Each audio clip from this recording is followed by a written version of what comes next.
Okay, Darrelyn. Well, welcome everyone. It's just lovely to see you here at this launch. And I'm really proud and delighted to be introducing you to the work, which you can see on screen.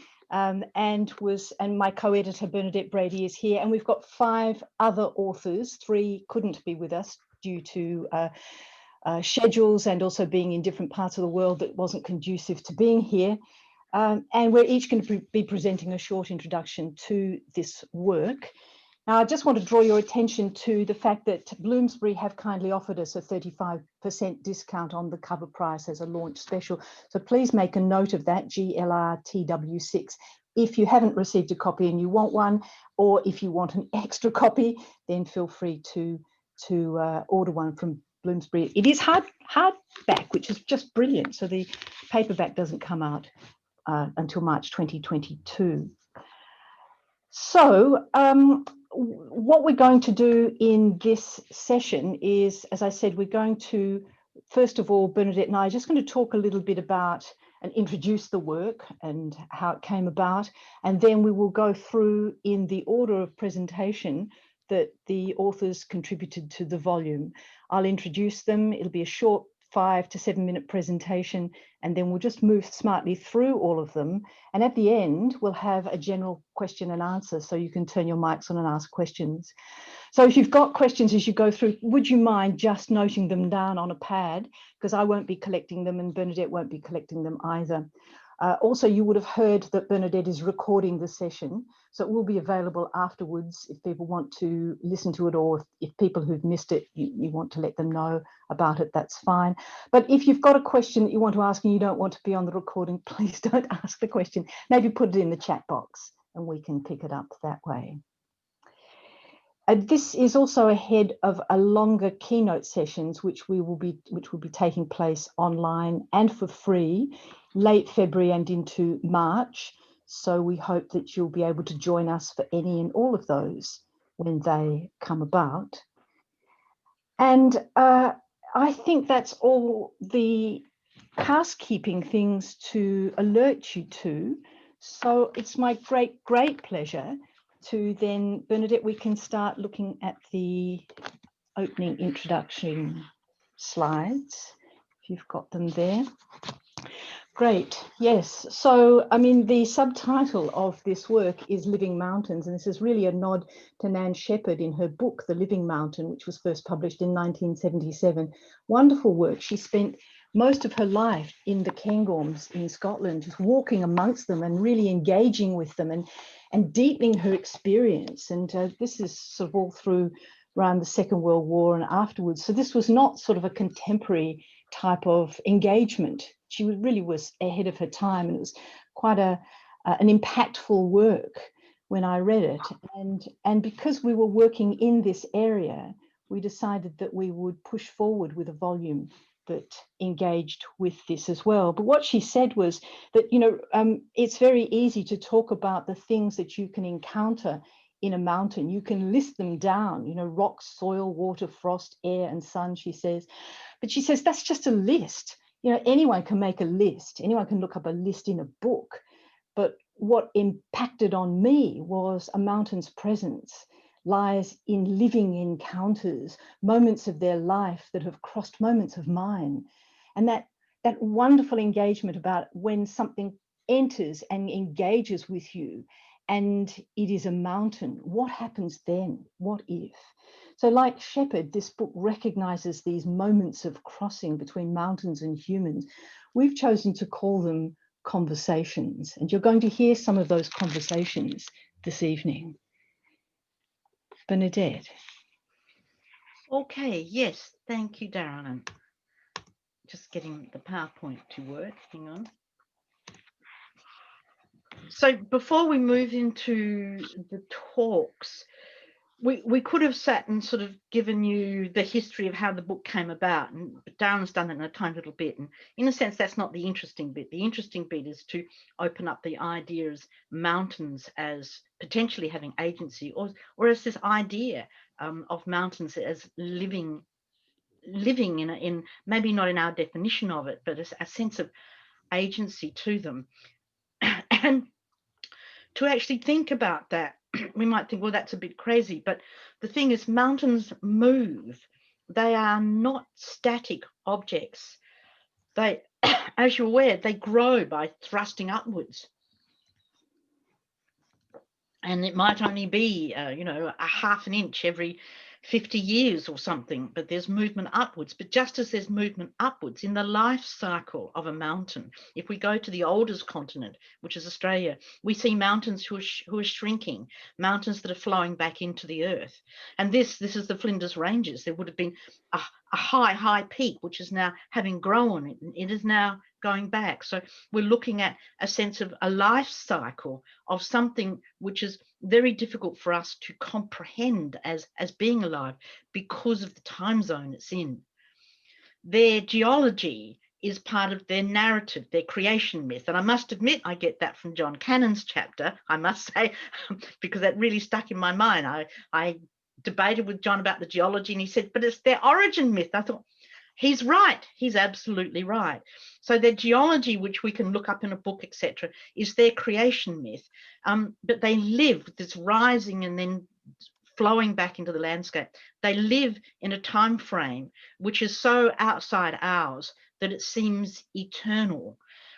And in this regard, we can say, and once again, this is not a term that Darrelyn and I have made up. We can say mountains live in deep time. And this is a term we got from a documentary on mountain quite a few years ago that stuck in our minds. So I can't cite the documentary, but I can at least say it's not ours, but it's definitely very appropriate. Mountains live in deep time. And if we can accept that, and we can accept they have a life cycle, then all of a sudden we have a living entity in the landscape, or part of the landscape, or expression of the landscape. And the other thing too, I'm just reminding you of a few points. The measure of a mountain's height is not a measure of its presence. This is Glastonbury Tor, which is only 158 meters high. It doesn't rank as a mountain in that regard, but it does in our use of that word. And indeed, I must admit, it's from Frank's paper who really brings this idea up, that it's not about height, it's about the presence of the entity.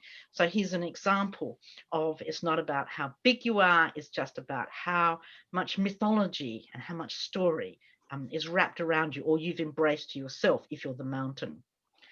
And then also, we all know, and maybe it's so obvious that we tend to not even think about it, but mountains have personality. A mountain can be at times be dangerous or angry, while at another time it can be really welcoming or happy or open to people. And we all know the sorts of conversations with people who live near mountains about talking about what the mountain is doing today, or how the mountain is, or whether the mountain has taken someone or not. And then finally, mountains mediate between earth and sky. They act as a place that if we climb them, we can be closer to the sky or closer to the gods. They're a pathway. And in that sense, they embrace and give us the whole enchantment of high places, which is a huge topic in its own right. So this is just a sense of, this is what brings us to mountains. This is what pulled us to mountains. And this is really a central theme in the book, that to look at mountains in a different way and seeing them as much more than just a high piece of rock and earth.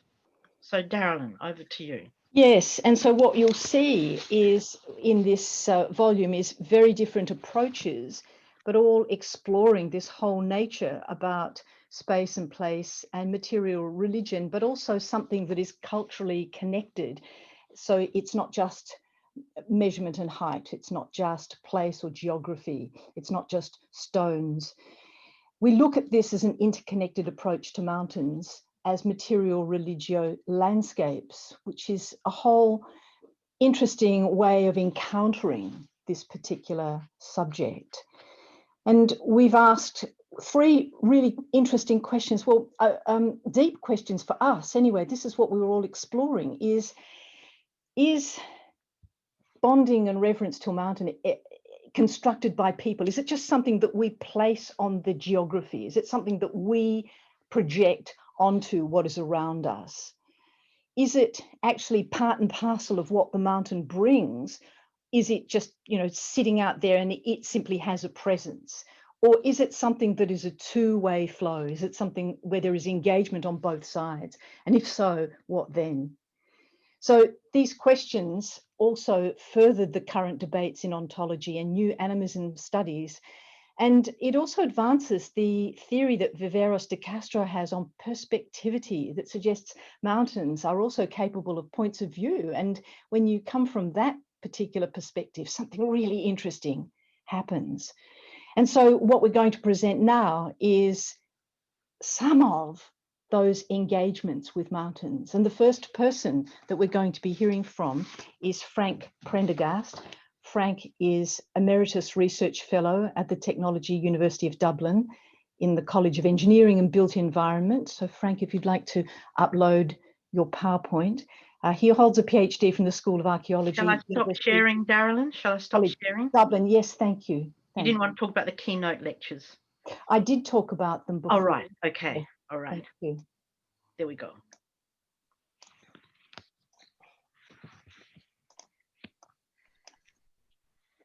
So sorry, you might want to introduce Frank again. I was just trying. Okay, okay. Frank is Emeritus Research Fellow at the Technology University Dublin in the College of Engineering and Built Environments. He holds a PhD from the School of Archaeology, University College Dublin. So Frank, over to you.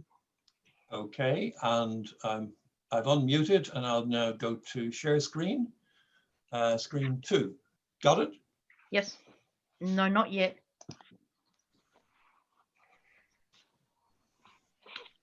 You have to click on screen 2 to share it, Frank. I've got screen 2 and I'll now go share. Yes. Excellent.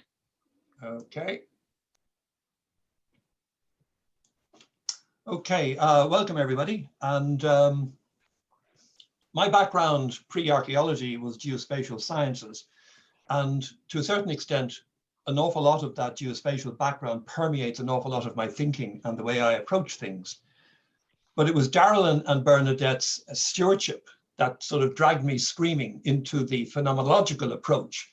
And I must say, I had my eyes opened and I'm so grateful to their stewardship in terms of the writing of my chapter. So my project, here is slide 2, concerns the passage tombs in Ireland, although my PhD fieldwork, which covered about 3 years of actual fieldwork, extended off island to Anglesey, the Channel Islands, and a desktop study of the Orkney tombs as well. But to explain the thinking behind my work, fieldwork was an integral part of what I had to do. It was an archaeoastronomical assessment of the passage tombs, but much, much more besides.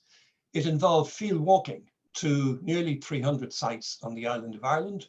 And in that walking, I experienced and understood in a way that only field walking could inspire me to break into the thinking inside the Neolithic mind, to coin a famous book phrase, as to why and where and when these tombs were placed. The small graph at the left-hand side there shows you the frequency of tombs, but more importantly, their height.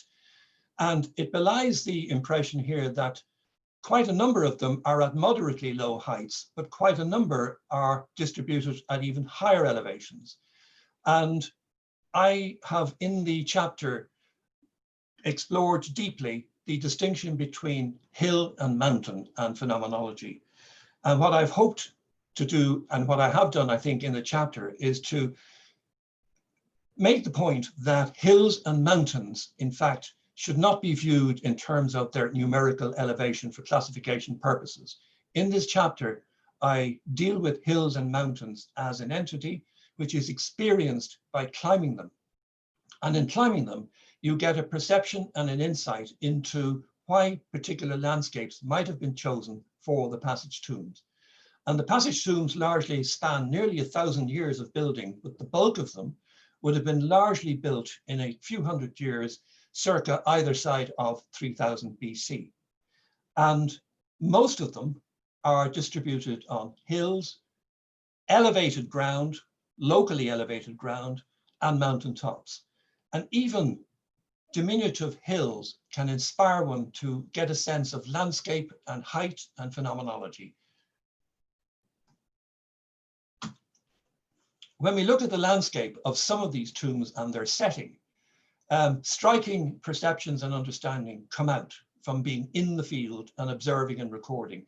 So apart from the measurement aspect of all of this, you have the experiential, and you are in a landscape which in a sense is unchanged largely apart from woodland cover, but the physiography is unchanged. So what you were experiencing and seeing is exactly the same as people in prehistory would have touched and felt and experienced as they wandered these places. And locating the passage tombs in particular, which are amazingly distinct in terms of their material culture, their art, their grave goods, their architecture, to compare and contrast those as being different from the court and portal tombs, which mostly preceded them. You are dealing with a set of monuments which are locationally very distinctive and draw the eye and enable you to analyze their the reasons for where they were placed and why they were placed, and how that impacts on the belief systems of that time. Not all of them are as dramatic as the one shown here, but you get examples of where, for example, in this particular cairn, the form of the mountain was clearly borrowed in a conceptual sense to influence and guide the shaping of the tomb itself and the covering cairn rather. So you get amazing examples like this of mimetic architecture, which I call it in the book, and also numinous or religious or a sort of sacred settings for these places. In being in high places, inevitably you are confronted with the degree of intervisibility. And this was understood and observed by many archaeologists, but nothing like this had been ever attempted in terms of an island scale. So in terms of visiting all these places, climbing the hills, you got an understanding and you got a data set which allowed analysis. And elsewhere I have published and will continue to publish on the degree to which height and mountains and elevated places link these special places and tombs. The burial places are intervisible to a very high degree. On the right there, you are seeing what I've used are, network archaeology is now an accepted term, and I'm using network science to map the intervisibility and the degree to which these passage tombs, unlike all the other ones, are incredibly interconnected in a visual sense. So that is one part of the work that I've achieved. In going to these amazing places and these fabulous landscapes, you climb and you get there. And as you climb, you experience things which you will never get from a desktop. You have to be in the field, you have to climb these places and expose yourself to the elements, the smells, the sights, the views, the vistas. And you then realize and appreciate how sacred these places are. And you're dealing with ritual landscapes, sacred landscapes. And the challenge is, of course, to understand what this meant to a Neolithic mind and how that was embedded and incorporated into their belief systems, their rituals, and their everyday lives. So these are examples of hills, mountains, tomb settings, which in a sense, this is quite a dramatic example, but nonetheless, so many of them can inspire you to sort of explore and examine the experience of being there and understand it. My book largely is understanding the position of the tombs, but like any piece of research, achieving one particular chapter in this book has opened up another.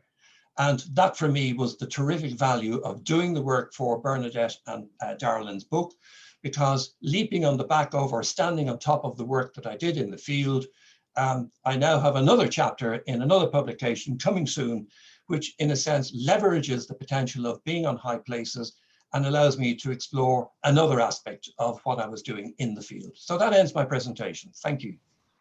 That's wonderful, Frank. Thank you. I'm so glad that we inspired you to go further in this journey. You certainly did. So I'm now going to stop sharing. Yes, if you stop sharing, and if Anna, if you can share your presentation as I introduce you. Anna Esteroth, or J. Anna Esteroth, as her full formal title is actually a graduate of the MA in Cultural Astronomy and Astrology, and she's now gone on to undertake a PhD in skyscape archaeology of Orkney and Shetland with the University of the Highlands and Islands. So I hand you over to Anna. And Anna, unmute yourself. We can't hear you, Anna. Turn your microphone on.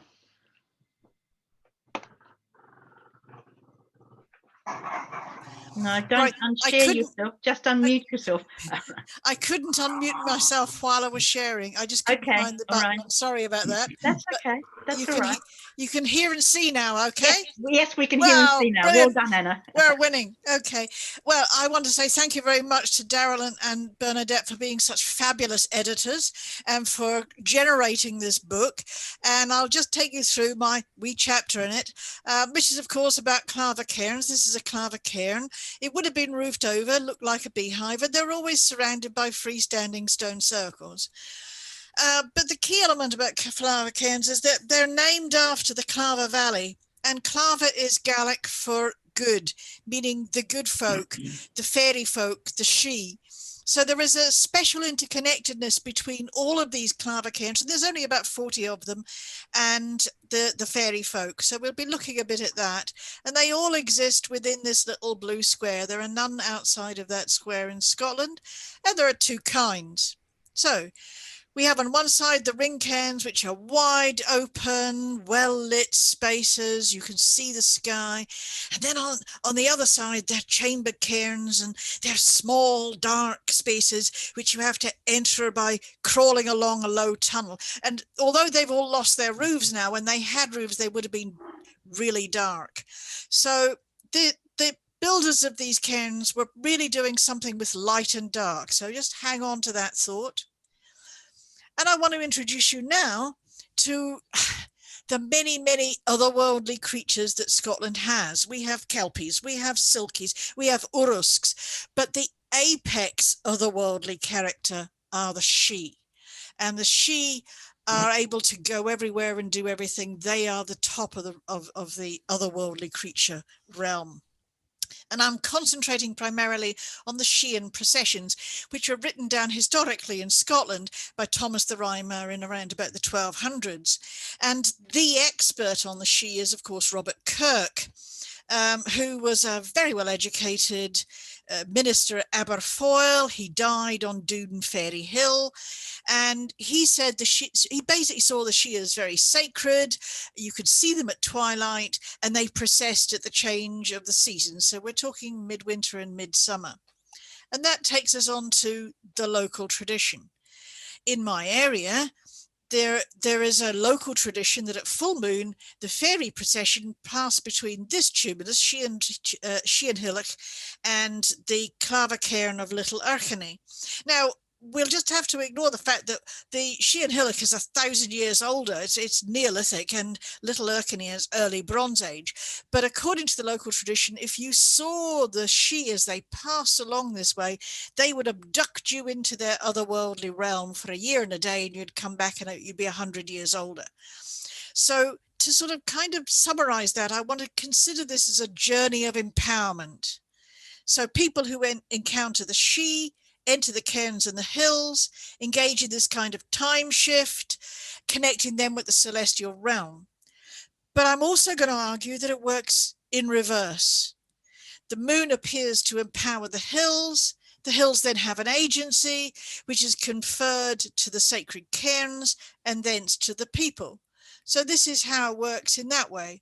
Now, all of us were going into that time of the year, if you're in the Northern Hemisphere, where the sun is very low on the horizon, and everybody knows that you get blinded by the low sun. But there is also a similar phenomenon with the moon, but it only occurs every 19 years, where it gets very low on the horizon. So this is an example of what I call a light moon sight. It doesn't rise immediately. It would normally rise here and set there, but the hills get in the way. So something happens. The hills get in the way. It becomes visible. It skims along the top of the hills and then sets sideways into the stone. So something very special is being designed. They've designed the stones and the cairn in order to interact with this moon. And the other kind of sight that you get, in just the same way that there was light and dark, we've got light and dark moon fence. This is Balnawaran of Clava. The hill is not even a very tall hill. It's quite small as hills go. It's barely mountainous, but the moon can't reach over it. So this is what I call a shadow moon sight. And in the chapter, we're going to go into all of these, but I would say that 4,000 years ago, they were places to connect with the sun and the moon. 3,000 years ago, they were repositories for the ancestral dead.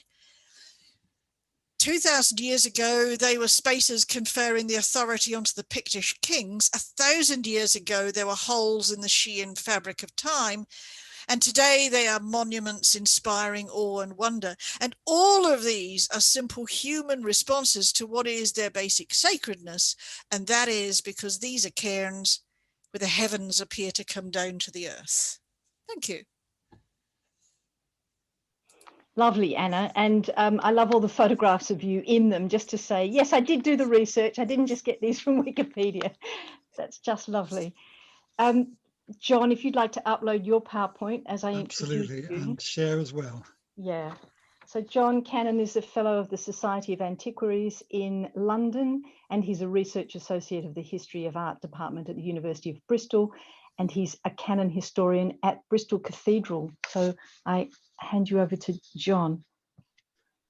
Hi everybody, thank you all for coming in this strange electronic sense, and I hope vividness with which what we've heard. Can you hear me all right? We can, but we can't see your PowerPoint if you've uploaded it.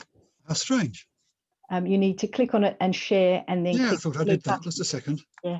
I was thinking how well I'd done. Okay, again. Can you see my screen now? No. That's stupid. I didn't click the little blue share button. That's it. That's it. You got it now. I do apologise, everybody. Yeah, that's okay. Okay, I put such effort into making it We just need to completely smooth and seamless. Yeah. There we are. There you go. Well done, John. Yeah. It was meant to be seamless. So, hello everybody. Virtual world, but great to see these vivid glimpses of actual physical places and experiences of them. My paper starts with a split-second moment in my own personal biography. I know exactly when it happened. It was January 1974. We had just moved to Devon. I was out exploring with my mother. We rounded a corner, and this is the view almost exactly I would have seen. Rocky hill, mountainous hill, I suppose you could call it, with a little church on the top. Now, described many times what the moment felt like. It was as if somebody took a huge key, put it in a keyhole in my soul that I didn't even know was there, and turned it. Was that an experience of sacredness? Is this a sacred mountain? Well, it's a piece of worship on the top. It doesn't have a huge body of tradition around it. I can safely say that this significance of that moment has given it a sacredness in my own personal life, because really everything I've done work-wise since derives from that moment and from trying to unpack it and understand it and re-experience it. And this paper was a rather unique opportunity for which I'm so grateful to Darrelyn and Bernadette, helping me funnel down my ideas and realize that this is what it's really all about. An opportunity to try and unpack this moment.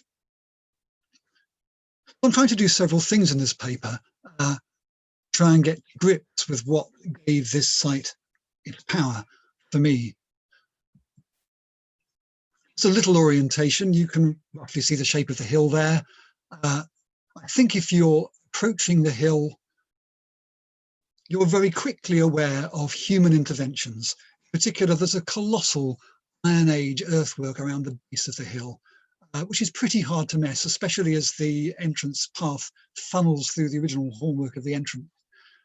And even more obviously, of course, the 12th century parish church in a little churchyard at the very top of the hill. Now, it's worth emphasizing, this is in function a parish church.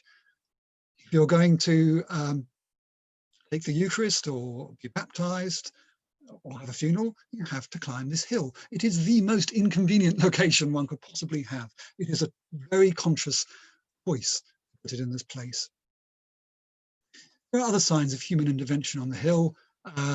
earthworks that may be early medieval or may precede church, various others that may be to do with the sheep fair. Really, it's the Iron Age hill fort and the parish church which are the most obvious for non-archaeological viewer. So in the course of this paper, I suppose I'm working through layers of experience. There's the lived experience of moving through this landscape, which, as with so many papers in this phenomenologically driven book, is at the core of the discussion. There are other themes that I'm drawing in. I try to contextualize this not particularly well-known sacred mountain, compare the role that architecture and landform has in their relationship in other cultures, other situations where there are very well-known, very well-studied sacred mountains. And in particular, I try and take myself through the layers that contribute to the place as it is to this day. And as Bernadette said at the beginning, the first of those layers is the creation of the hill itself.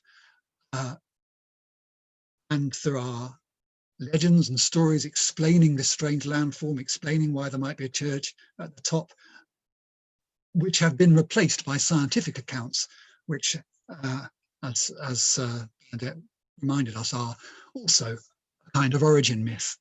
So the geology of this sacred mountain is a concern, and indeed of other sacred mountains as well, because they have certain geological stories in common, I would suggest.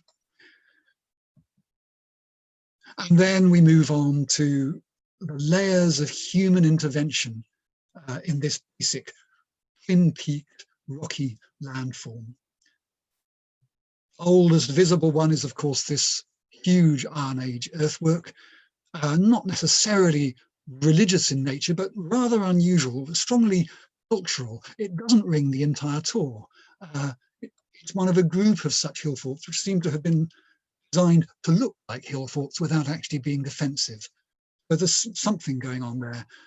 Nevertheless, the presence of this earthwork in the landscape is going to condition future people's reaction to the site, regardless of whether its original intention was more to do with political power than religious power. And of course, there's this remarkable thing at the top. And here, I turn to architectural history, to the archaeology of the building itself, if you like, and try and put it apart. And one of the things that became clear to me as I got to grips with this structure, it's a tiny church. How its presence in the landscape, even a structure of this size, has changed a lot over the 300 or 400 years in which additions have been made to it. For example, the tower is a real eye grabber. It really gives drama to the whole combination of hill and church. And yet the tower is almost the last addition to the building. And before the tower was added, it would have sat much lower in the landscape. It would have been a much more complementary pole to attract the explorer. It was when the tower came to play a kind of dominant role. And there are processional doorways, which it turns out are actually rather unusual and suggest that the phase of the church when its orientation in the landscape and religious activity around it, and perhaps its relationship with the heavens, dedicatee as St. Michael. I could unpack that for some time, but we've only got 5 or 6 minutes. These themes were particularly emphasized during the 14th century phase of the building. And its original function appears to be as much to do with purgatory, with hopes for resurrection of a particular individual, a merchant who constructed it in the 12th century. So this is a very remarkable place. The church is remarkable, and the hill is remarkable too. It's geologically very, very unusual as a preserved underwater volcano. There aren't many of these things around. It's different to Dartmoor, which is only a mile away, and to other landforms in the area. So the paper moves through these cultural comparisons, through the geology, through the archaeology, and through the known history of the site. It also addresses traditions associated with it, the mythogeography, if you like, the ideas people bring to it. All trying to get back to this primary experience and explain it, or seek to understand it better, because I think that experience is rather interesting. Because I was just 11, I didn't know anything about archaeology. I guess I had some romantic images in my head from Narnia or Tolkien or something, which might have fueled the intensity of my response. But something that I was apprehending in this combination of a man-made structure and an extraordinary landform, it was apprehending without a huge layering of knowledge make me know I was consciously appreciating it. It happened at a very vital, fundamental level. And one of the things that struck me in conclusion about this site, and about, I think, many sites that have this kind of power, is that there is a layering here of so-called natural and so-called human changes, and that all of these changes, which go back 400 million years BC and are still being made today, when you approach these sites, you experience them all at once. They're a kind of singularity. Time is crunched together. And when all those experiences are experienced at once, well, I'm suggesting that that is a crucial element in the intensity of the kind of conversation you can have with a sacred mountain, perhaps particularly one where man and nature have done things together in response to each other for a long period of time. Thank you. It's wonderful, John. And it's lovely to see the images in colour. Unfortunately, Bloomsbury limited us to black and white, but that's just wonderful. If you can unshare your screen, Absolutely. then I'll introduce myself because I'm next.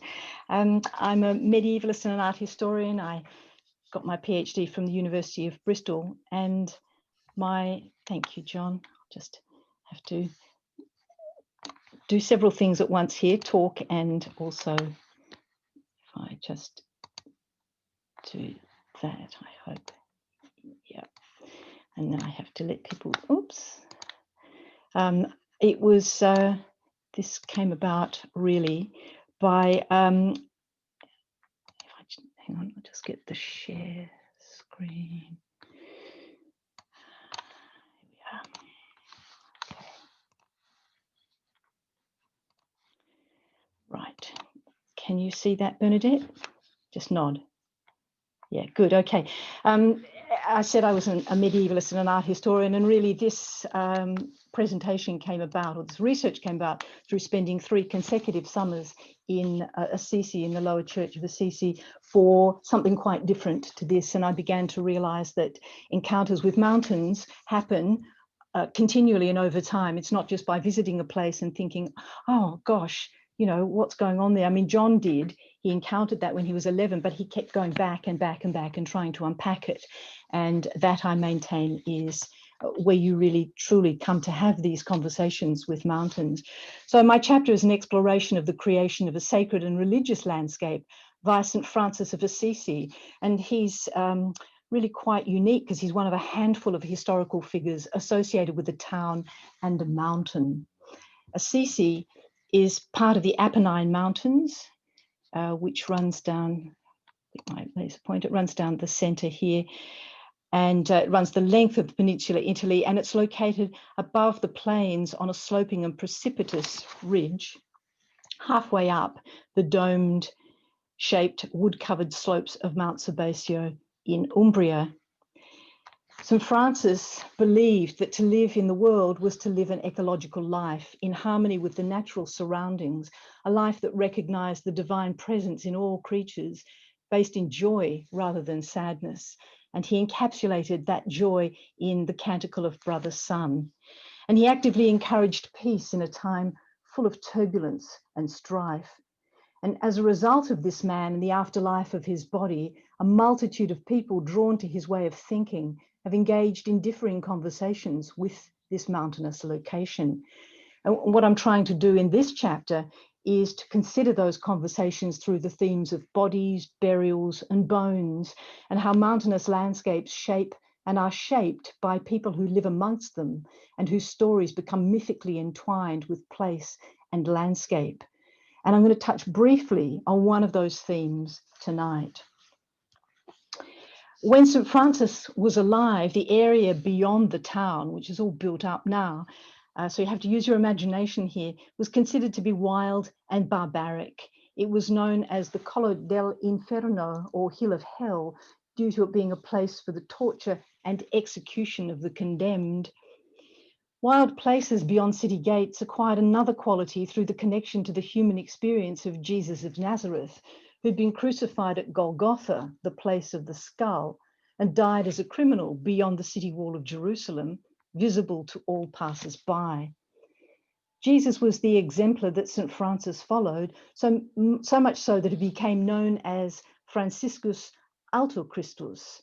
And indeed, 2 years before he died, St. Francis received the stigmata, becoming the first Christian to do so.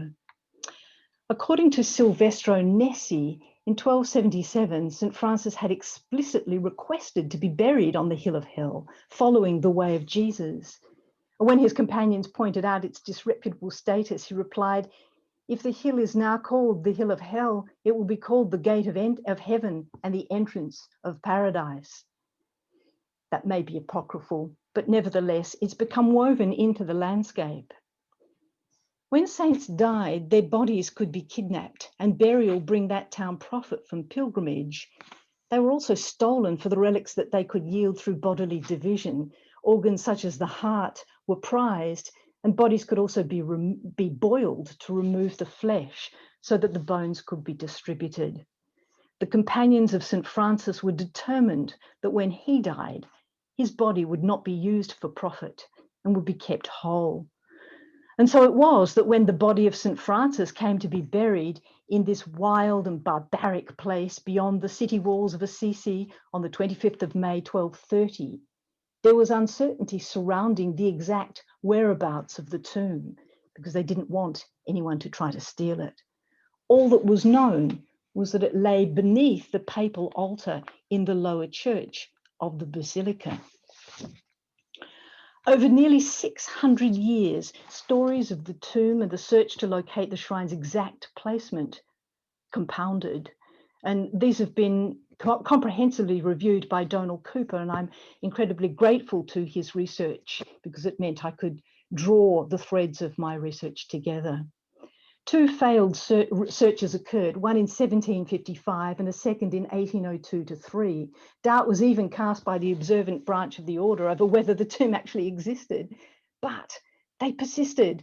And on the 12th of December, 1818, after 52 nights of digging, an expedition led by the Papal Commissioner for Antiquities, Carlo Fay, was successful, and workmen reached an iron grating beneath which was a stone coffin and a skeleton. So it's right down, deep, deep, deep below the altar.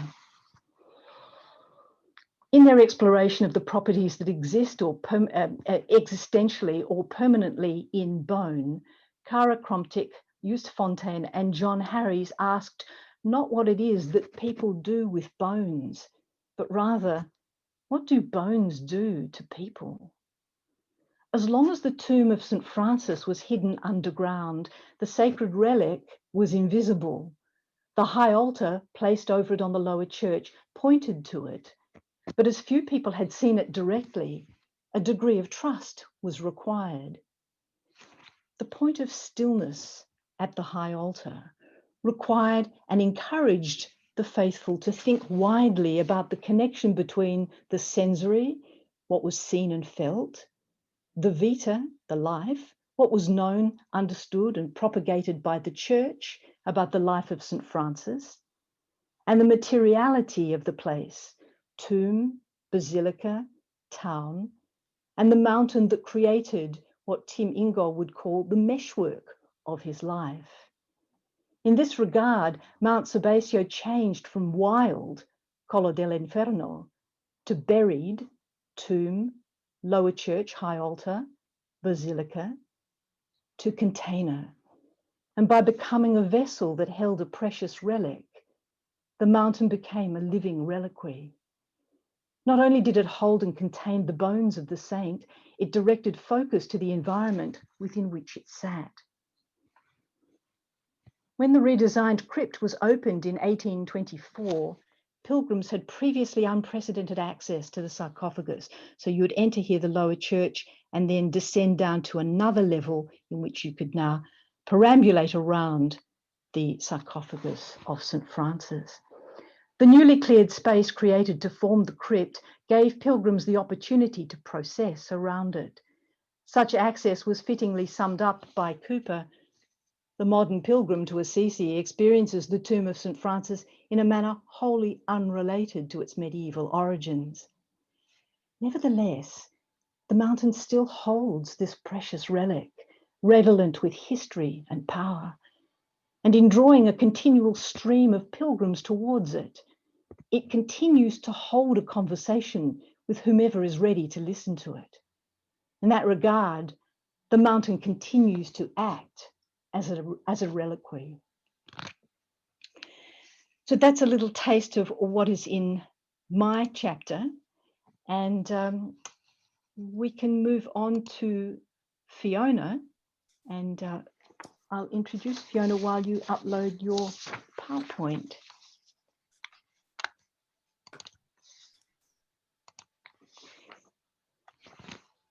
Fiona Bowie is a research affiliate at the School of Anthropology and Museum Ethnography at Oxford University. So over to you, Fiona. Thank you. Can you see the PowerPoint? Yes. Yes, we can. Yes. Excellent. Just sort of find the control to advance it. Yeah. Sorry. Okay. So my chapter, Mountains as Sources of Power in Seen and Unseen Worlds, explores the links between conventional ethnographic sources and mediumistically communicated information. Methodologically, using discarnate spirits as informants is not unique, but it's certainly not commonplace and may raise a few eyebrows. I'll therefore say a little more about my interest in mediumistic information and why I think it's legitimate to take it seriously as ethnographic information. My first fieldwork in the 1980s concerned the Bangwa people and Christian Focolare movement in southwest Cameroon. I collected information on witchcraft, ancestors, spirits, divination, and other aspects of Bangwa belief and practice, alongside aspects of mission life in Fontaine. It was some years later, when watching a popular television programme called Medium, that my attention was drawn to the claim in the credits that the stories were based on a real-life medium called Alison Dubois, and not, as I'd assumed, were pure fiction.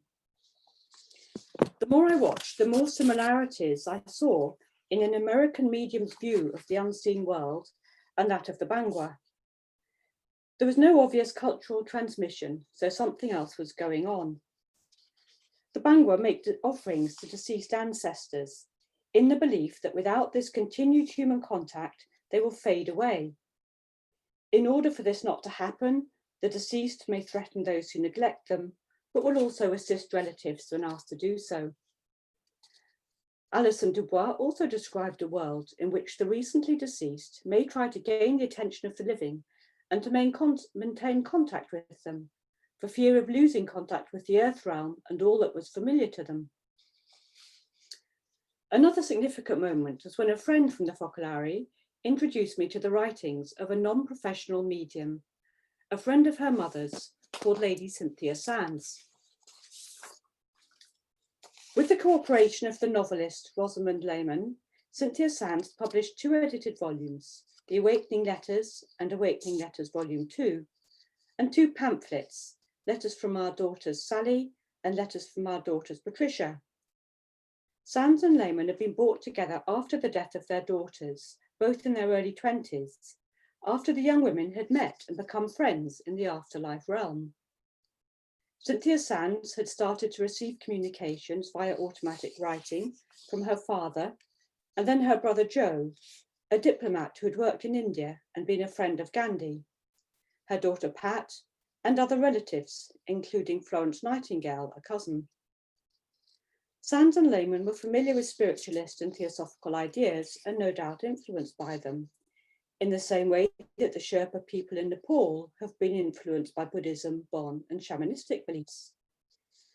To state the intellectual background and historical influences on people does not tell us much about their lived experiences, nor the specific content of their cosmologies. There are many culturally specific elements of both Nepalese religions and Western mediumistic communications, but also some intriguing similarities which I explore in this chapter.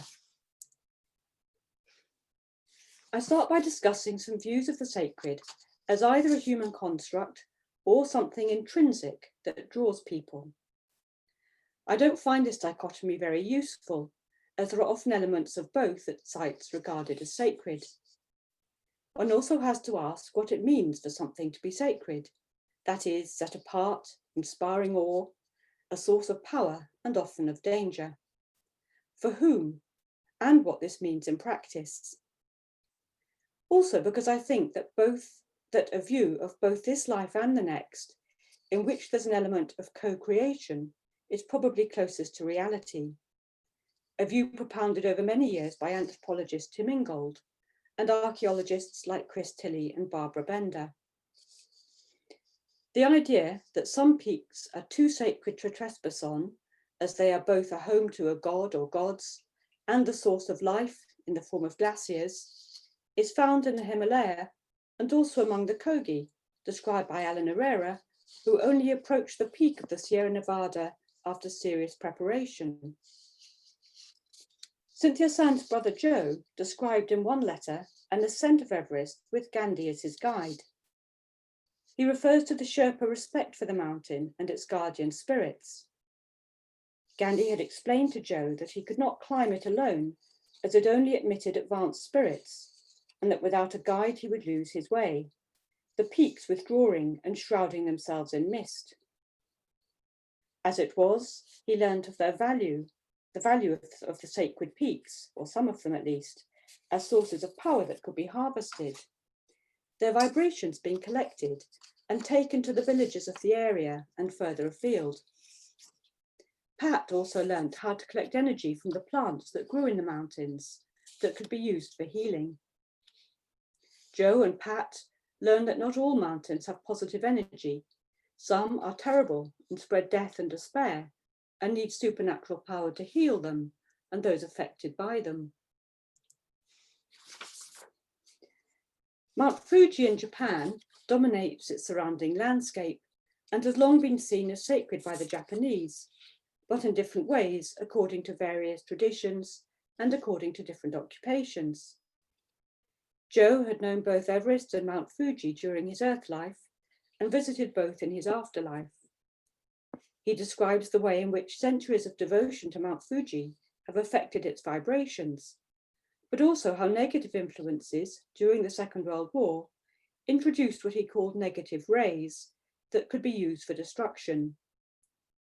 Part of his afterlife work in Japan involved imbuing local villagers with the more positive rays from the mountain while they slept. Those who couldn't take it left the village, but bit by bit, the atmosphere was transformed into something more life-giving. Soil that had once been barren once again became fertile, and farmers started to grow crops where they'd been unable to before.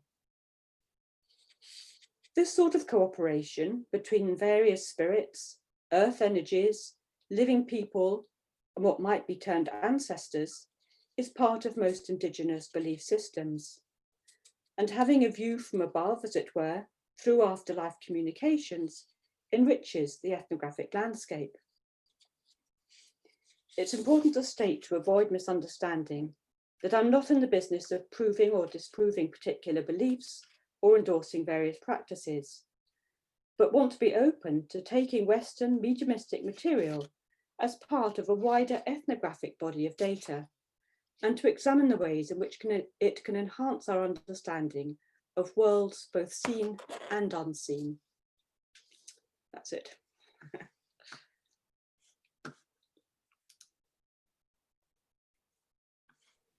And for the unmute button, yes, that was wonderful. Thank you, Fiona. Such a cutting edge exploration in this area here. Right, Bernadette's racing ahead of me. I'm just I've just got myself organised because I knew I wouldn't. Well done.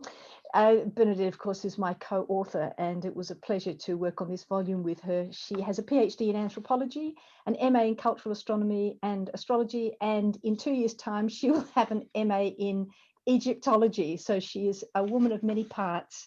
So I hand over to you, Bernadette. Thank you, Darrelyn. Thank you. Thank you.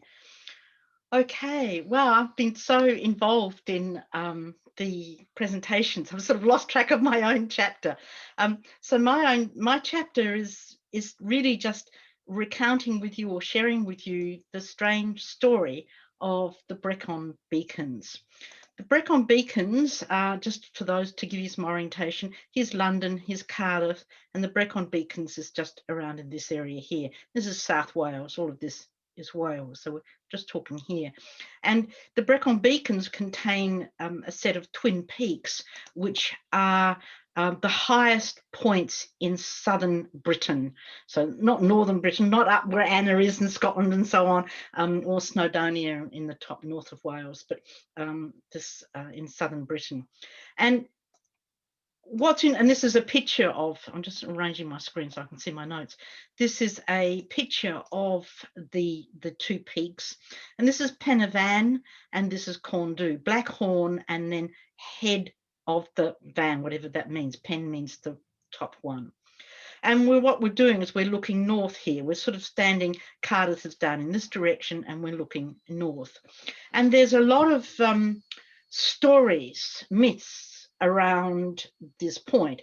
And the first one is that it's one of, there are a few, but it's one of what's called Arthur's Chair. And it was actually called Arthur's Chair by Gerald of Wales, or rather, I should say, Gerald of Wales recorded it as Arthur's Chair in the 12th century, 12th and 13th century, when he was moving through the area, conscripting young Christian men for the Crusades. He spent a lot, he wrote a book on the journeys through Wales. So he spent a lot of time on this valley. He talked of this being Arthur's Chair. He talked of on the top of Pen y Fan here was a magical square well that would bubble full of water, but no water ever flowed from it, and was occasionally full of trout. So it's obviously a magical place. And then he also talked about a lake, which is the other side, just north of this ridge, just the other side of the ridge, which is here, which is a glacial lake. And he spoke in great detail about this lake, saying how it had very special powers, that it could announce a true king of Wales, but only when certain birds were on it, and those birds were on it in the winter time. And he gives an anecdote of that actually happening. Now, just to collapse some of these myths together, within the Welsh tradition, there is a very strong link between Welsh kingship and the idea of the dragon. And then, of course, we get, this is a cartoon figure, but we actually get Arthur Pendragon, Arthur the head dragon, and he is the father, meant to be the father of King Arthur, the great mythical Welsh king or Celtic king. And when Arthur is born, the dragon star appears, a little bit like the Star of Bethlehem appears. So Arthur, this magical king, is embedded with the idea of the dragon. He's also associated with the north. He's also associated with high places. So it's not too hard for us to understand why such a feature as this ridge with the two peaks of Brecon Beacons, which sort of look like the arms of a chair, and they're looking north, actually starts to become embodied with the mythology of Arthur. But the interesting thing is, in the wintertime, back in Gerald's day, and so too today, what we actually have happening is that the constellation Draco, the dragon, will actually set at its lowest point with its head. This is exactly due north now, sitting in the chair. And we have good literary evidence that the sky, the cartography, the celestial cartography of that period was the Roman sky. The Romans marched their sky into Wales when they invaded Wales. And so the sky was well embedded in the Welsh mindset. So we have this view of Draco, the dragon, sits in this chair, and we can start to think, well, I wonder if that influenced the story of the magical lake that only could give the announcement of the true King of Wales in the wintertime, because this happened in the wintertime. So maybe the sky helped embed the myths. So we get this union of myth with sky. So what we actually have in this interesting place is it's very rich with mythology. I've sort of cut some of it out, to be honest with you, but it's layered mythology over a period of time. We have the great magical lake here. We have the dragon. We have King Arthur. We have the stories from Gerald of Wales of the square well that actually has fish. And what happens to this place, because it is a high place, the peaks in the valley, they're wild in the Welsh sense of the word. They're paused and still, but they are alive as they hold these local layers of stories, and these stories become national stories, i.e. Arthur and the dragon. So they're rich, they're thick in that anthropological use of the term, thickened. And what has appeared to happen, what seems to be happening, is that thickening has started to manifest its mythology in the material world. Because what happened in the late 18th, early 19th century, late 19th, early 20th century, is a dam was built. Here's the wall across the dam here to actually create a dam. Here's the dam here, which is interestingly shaped, a rectangular, nice square-shaped rectangular dam. The water's a bit low on it here, but we have this dam that suddenly is there, and this dam is reflective, teases us about the square well at the top that's meant to be the magical well at the top of Pen y Fan, where no water flows, no stream flows from it. Because being a dam, no stream flows from it. It's got pipes, but there's no natural flow of water from it.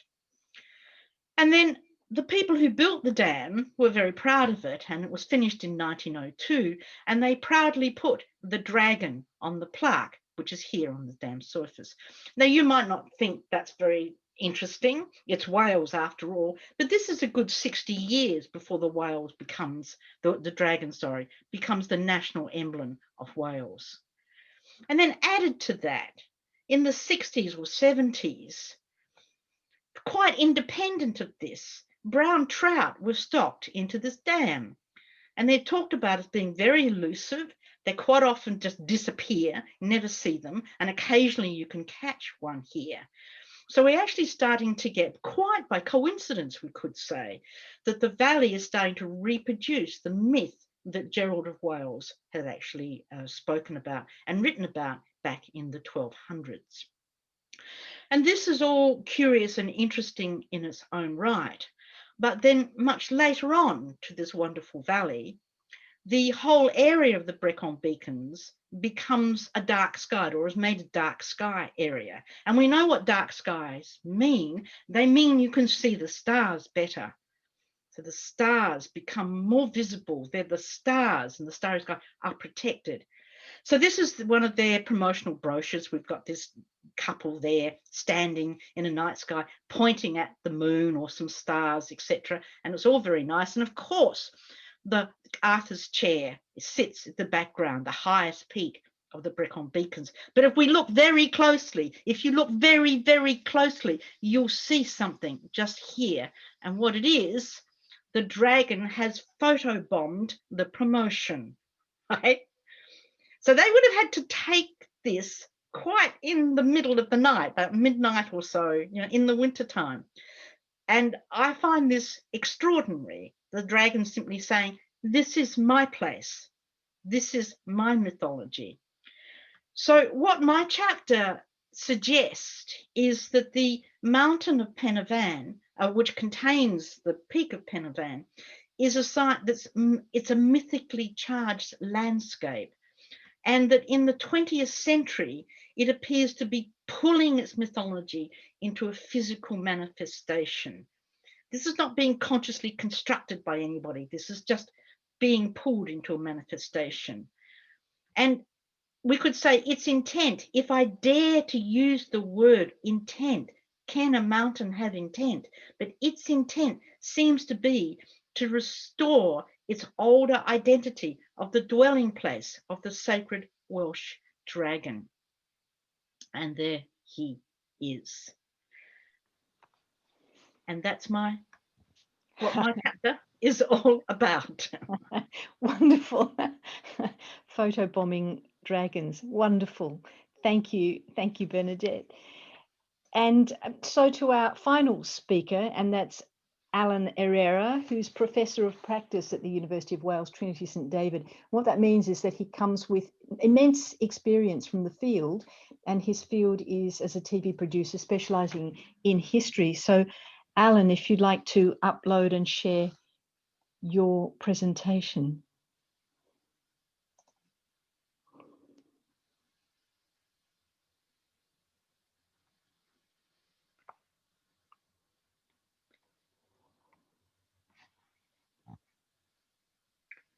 And you also need to unmute yourself, Alan, when you have a chance.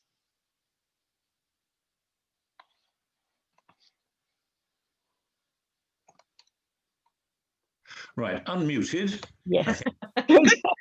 This is done. To actually get my image, the screen share. So if I click on screen share and click on the screen that I want to share. That's it. Then we start to do something. Is that correct? Yes. Thank you. Okay, well, let me begin then. I was stunned by Bernadette's piece, by the way, and I'd like to thank both of you, the editors, for the patience and diligence with which you enabled me to produce something that looked vaguely like an academic piece, which is not my territory. Anyway, the Kogi people of Colombia have preserved their culture and their way of life for over 500 years. For most of that time, they were hidden. Try to move, yes. They live in the Sierra Nevada de Santa Marta, which is a steep, difficult, and lawless mountain rising over 5 kilometers directly out of the Caribbean. It's a triangular pyramid, geologically separate from South America, rising steeply from the tropics to glaciers with desert, forest, and verdant hidden valleys. The Kogi call it the heart of the world. They exist, in their own opinion, to sustain the life of the mountain. Since the mountain is a microcosm of the world, they believe that they are acting as the guardians of all life on Earth. That is why they had to survive. The Kogi believe that if they're unable to perform their work, the mountain will die, and so will everything else. I first met them 30 years ago when they were looking for a safe way of communicating with us. They were aware that the scale of our damage to the world had outstripped their ability to hold nature in balance, and warning us was the only way left to them, despite the risks from revealing themselves. This was my crossing point, a bridge over a ravine. They have no writing, no electricity, no roads, no wheel. I offered them access to the world's television audience through a machine, an eye that remembers and an ear that remembers. They analyzed the nature of that encounter very carefully and used it. They need us to understand that the mountain is a single living body. It's conscious, and they work in communication with it. Everything, they insist, is connected, and they have now learned to map those connections on the mountain in a way that makes sense to us. Here are the threads. Some are physically manifest in surface water flows. Some are underground flows and the paths of winds and clouds. Some are revealed in the movements of animals and birds. Some are trains of thought, connections only graspable by people specially trained from birth, raised for 18 years in the dark. Those people are called mamas. Mama means the sun, enlightened. This mama has spent his entire life at a single point, a spot on the mountain, communicating with it. When the government decided to build a road between the mountain and the sea, the indigenous were horror-struck. They sent messages explaining that this would cut all the threads along the coast. They were ignored. The consequences became manifest on a truly shocking scale. The whole coast, the interchange in our terms between the fresh waters of the mountain rivers and the sea of nutrients that is the warm Caribbean, was shrouded in dense mangrove swamps. The threads were all cut, and one of the world's largest mangrove forests became an immense graveyard of wooden stumps. The communities that lived here were ruined. The fish and the shellfish have all gone. The Kogimamas work with the network of living threads that make up the structure, and that work is in effect a form of acupuncture. They mapped the points that connect the shore and the massif. Action at the higher spots, the inland green dots, has a direct effect on the connected lower ones, and vice versa. This is one of those earth acupuncture points. It's what they call an eswama. The word actually means a place of organization. They also use it for a government office. And it's the bits of the word mean a unique single hotspot. The effects of disruption are not just environmental.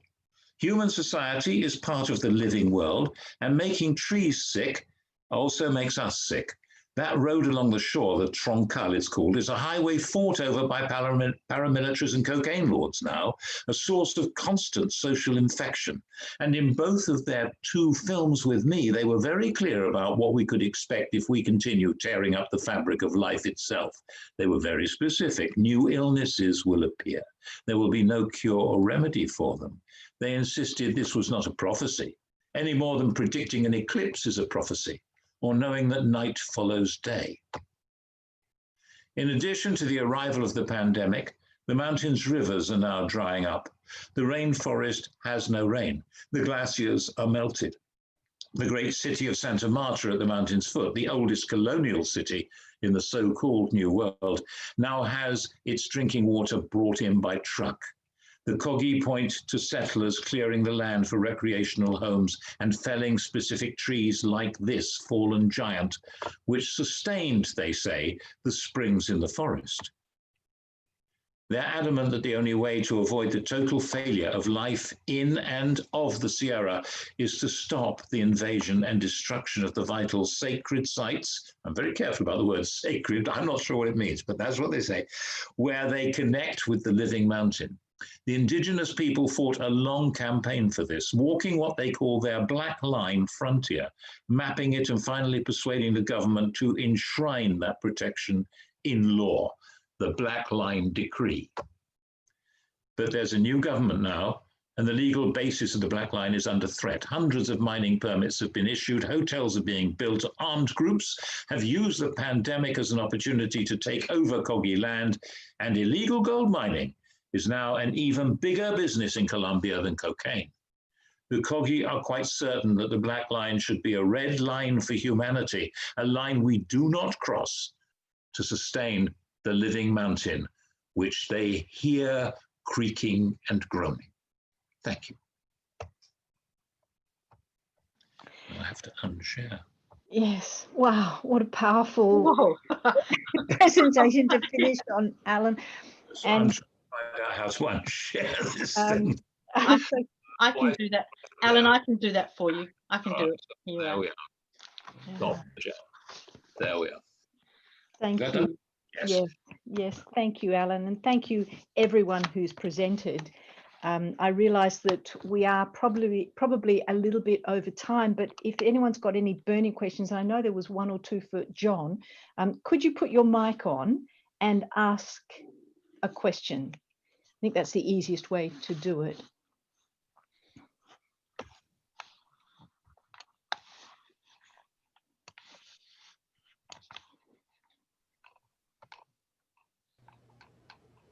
Silence is golden. Yes. John, there was a question for John Yes. about ley line. So if you want to answer that, John. Yeah, I can answer that.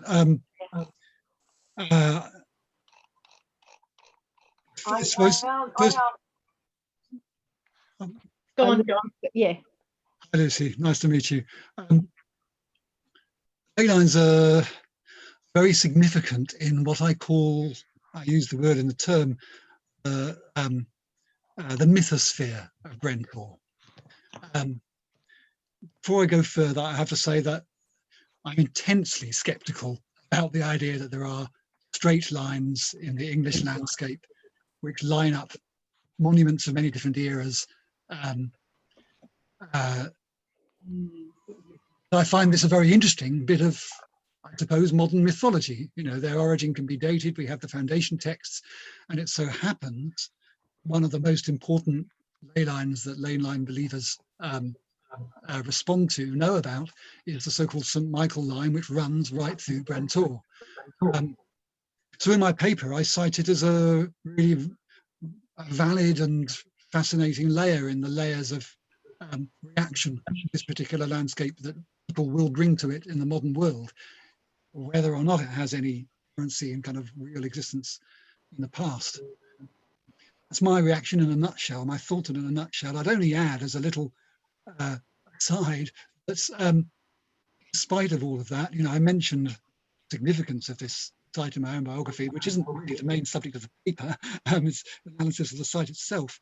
But about 20 years ago, I moved to where I live now and have lived ever since. And after we exchanged contracts on the house, I just was told by the previous vendor that this house is also on the St. Michael line. So make of that what you will. Okay. Thank you. Yes. I could say a lot more about that, but there's no time. But thank you for your response. I'm sure.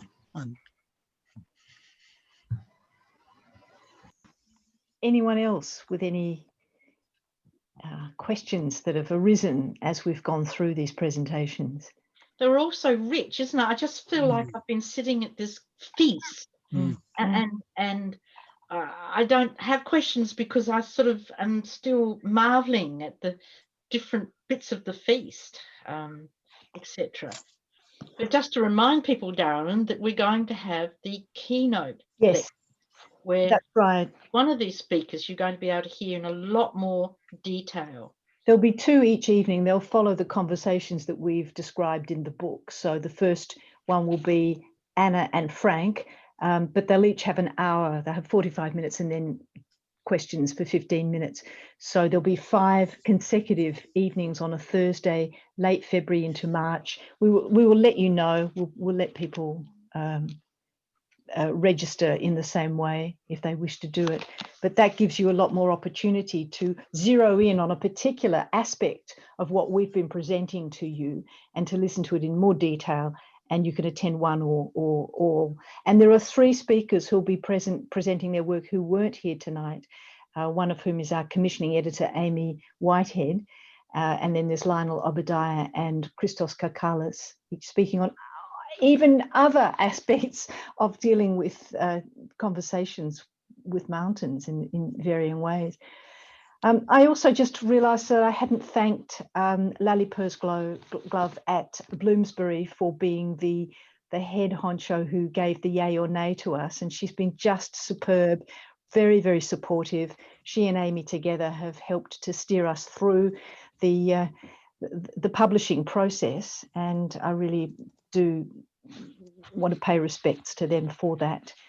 Can't believe it's only been 3 years. It feels like it's been much longer, but it's been such an enjoyable process because each and every one of the contributors I have loved working with. And so it's not been a burden, it's been a joy, absolute joy. And they've been wonderful. I mean, they've dealt with us saying, but what about this and what about that? And just fantastic. Yeah. John has a question for Alan. John, do you want to put your mic on?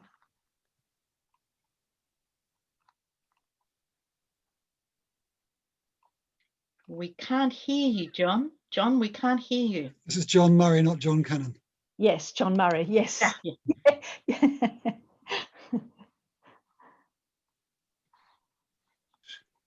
So is there a question or is John can't get his sound working.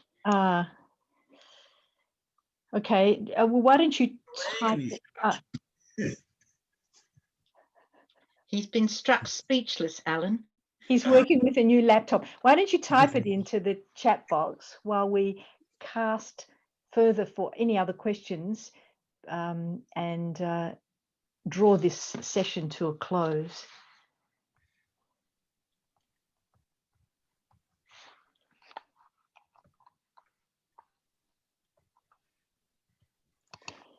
So we're just waiting. No, Anna, we can't hear you either. Don't know. There's something going very strange with sound at the moment. And Well, Yeah. so, Alan, can you see John's Oh, question? he said the Kogi were holding some small gourds. What are these? Are they significant? right. Very quickly, these are, the men have these. They are given to them when they are, it's basically a bar mitzvah gift. When you go through the rites of puberty, you get given one of these. They actually represent, in the Kogi explanation of them is that they represent a womb. They connect men to the feminine, and a man has to have one with him all the time. They are, what's in them is powdered seashells, which are roasted and powdered and placed in there. And the man, there's a stick, which is a specific stick for that one man. It is chosen as his kind of external identity, is that stick. And he licks it, he dips it into the gourd, he takes out the powdered seashell and he tastes it. And the word for seashells is also a word that means sperm. It is also a word that means stars. It is also a word that represents all forms of life. So he's connecting with life and the cosmos from a gourd, which represents a womb and in effect becomes a kind of alternate wife. And every night he has to sit and taste the contents of the gourd and contemplate what are the tasks that he has to perform the next day and consider how he's going to do them. That's fascinating. Can you hear me now, Alan? I can hear you, sir. Yes. Oh, wonderful. Seems to me that when I was a little boy, I saw a documentary on the Kogi. Might that have been you featured in that documentary at that time? I've done two documentaries, one in 1990. You look as if you might almost be old enough to have seen it. And another one in 2012. And you can find them both on the website of the NGO that I run, which is called the Tairona Trust, Tairona Trust. And so if you want to remind yourself of what you might have seen, that's the place to look, Tairona Trust.